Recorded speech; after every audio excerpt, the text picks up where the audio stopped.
Actraiser is an SNES game published by Enix and developed by Quintet, known for such 16-bit bangers as Soul Blazer and Illusion of Gaia. But Actraiser was their first game, and they went a little wacky for their inaugural outing. If you've been living under a rock, or just aren't a sad boy in your 30s, Actraiser is a mashup of platforming action, a god game akin to something like Populous, with a smattering of light RPG elements. You play as God. Hey, no, you cut that out right now. 90s Nintendo of America forbids your overt religious references. You play as the Master, and it's your job to clean up this crummy world filled with all sorts of monstery jerks. Step 1. Come down from your mobile cloud fortress and in an action platforming section, show evil who's boss. Thanks, God. Oakley dokley. And I love this grumpy tree dude who's just like, yeah, I'll carry you across, but I'm not gonna like it. Each action section culminates in a boss fight, and then it's time to go and soak up the worship. Sort of. Step 2.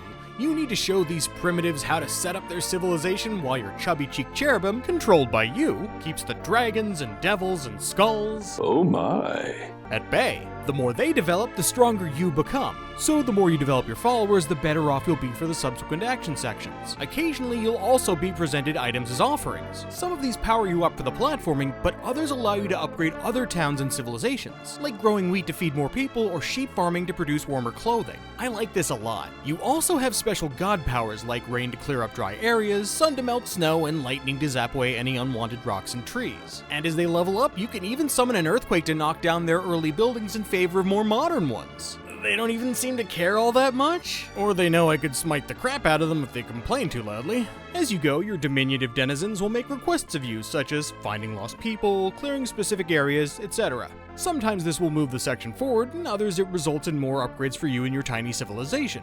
But the primary goal of each section is to destroy monster layers. This can be done with your divine magic or by the people themselves. Once the last layer is felled, it's time to move on to Step 3. Much like Step 1, you'll eventually need to do battle with the main monster of the area.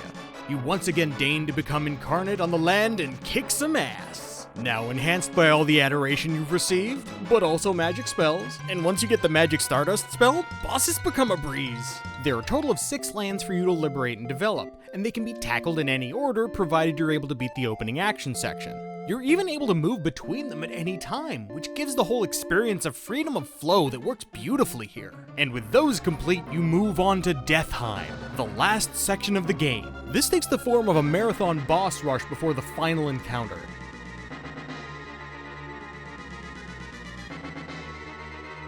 And with that, the world is safe. For now. This game is a beloved classic for a reason.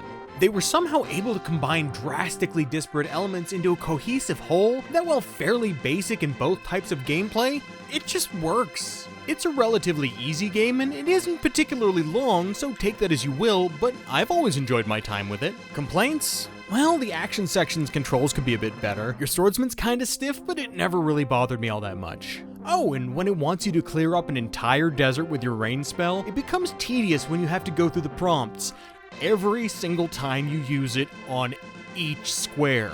But you know, I'm gonna cut it some slack. It's an early SNES game, and these are things that they could fix in the sequel. But if this sounds good to you and you have any love for games of this era, do yourself a favor and play Actraiser. It's an easy 8.5 out of 10 and well worth your time. Matt, out.